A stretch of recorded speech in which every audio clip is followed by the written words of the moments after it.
بسم اللہ الرحمن الرحیم۔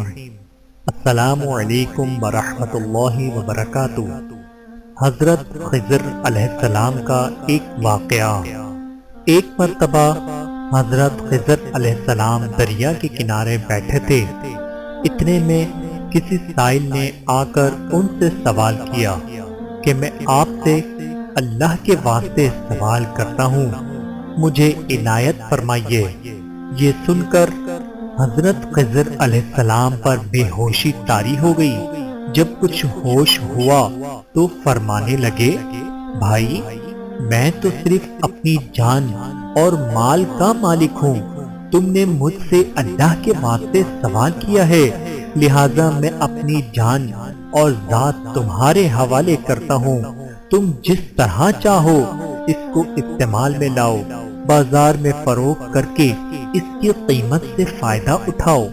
چنانچہ سائل ان کو بازار لے گیا۔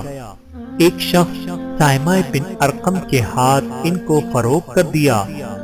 خریدار ان کو اپنے گھر لے گیا، جس کی پشت پر اس کا ایک باغ تھا۔ چنانچہ سائمہ نے حضرت خضر علیہ السلام کو ایک کدال دے کر کہا کہ اس سامنے والے پہاڑ جو 3 مربع میل رقبے میں واقع تھا، مٹی کاٹ کاٹ کر باغ میں ڈالتے رہیں۔ اور یہ حکم دے کر سائمہ اپنی کسی ضرورت سے کہیں چلا گیا اور حضرت خضر علیہ السلام اس پہاڑ سے مٹی کاٹ کاٹ کر باغ میں ڈالنے لگے۔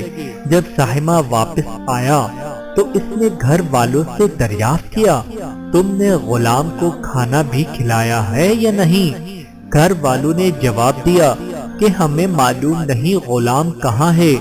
یہ سن کر جب سائمہ خود کھانا لے کر باغ میں آیا تو اس نے دیکھا کہ وہ غلام یعنی حضرت خضر علیہ السلام تمام پہاڑ کی مٹی کاٹ کر ڈال چکے تھے اور اپنے کام سے فارغ ہو کر اپنے مولا حقیقی کی عبادت میں مصروف تھے۔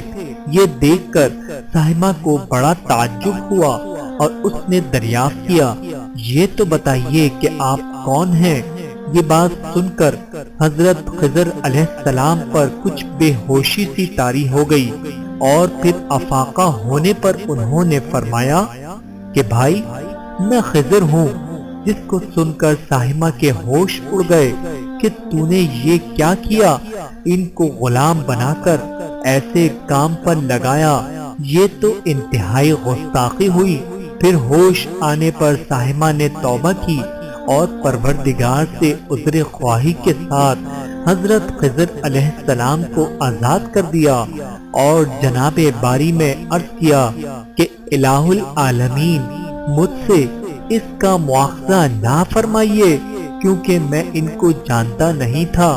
اس کے بعد حضرت خضر علیہ السلام نے دعا فرمائی اور سجدہ شکر بجا لائے کہ اے میرے پروردگار، میں تیرے ہی حق میں غلام بنا اور تیرے ہی حق میں آزاد ہوا، اس پر تیرا شکر گزار ہوں۔ بعد ازاں واپسی کی اجازت لے کر جب دریا پر واپس آئے تو دیکھا ایک شخص کھڑا دعا مانگ رہا ہے کہ اے رب، حضرت خضر علیہ السلام کو غلامی سے رہائی عطا فرما دے اور ان کی توبہ قبول فرما لے۔ حضرت خضر علیہ السلام نے یہ دیکھ کر اس شخص سے دریافت کیا کہ آخر تو کون ہے؟ تو اس شخص نے بتایا کہ میں تو شاذون ہوں، آپ کون ہیں؟ انہوں نے فرمایا کہ میں خضر ہوں۔ اس کے بعد شاذون نے کہا، اے خضر، تم نے اپنے لیے رہنے کا مکان بنا کر دنیا طلب کی ہے، کیونکہ حضرت خضر علیہ السلام کا دریا کے کنارے پر ایک عبادت خانہ تھا۔ بس یہ سن کر وہ فوراً میدان میں نکل آئے اور وہیں اللہ کی عبادت میں مصروف ہو گئے۔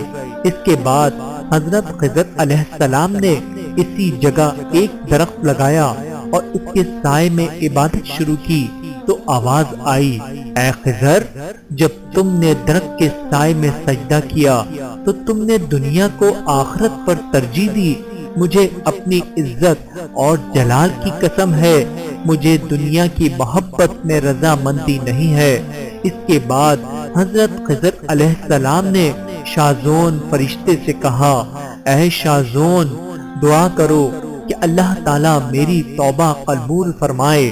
چنانچہ شازون نے دعا کی اور اللہ تعالیٰ نے شازون کی برکت سے حضرت خضر علیہ السلام کی توبہ قبول فرمائی۔ میرے دوستو، اس واقعے سے ہمیں سبق ملتا ہے کہ خدا کے برگزیدہ بندے اسی حالت میں راضی رہتے ہیں جو اللہ کو منظور ہو۔ بے شک ہماری فلاح بھی اسی میں ہے کہ زندگی کے ہر موڑ پر آنے والے ہر بیچ و خم میں ہم راضی برضا رہیں، اللہ تعالیٰ کی چاہت کو سامنے رکھ کر زندگی گزاریں۔ دعا ہے کہ اللہ تعالیٰ ہمیں اس واقعے سے سبق حاصل کر کے نیک بننے کی توفیق عطا فرمائے۔ آمین ثم آمین یا رب العالمین۔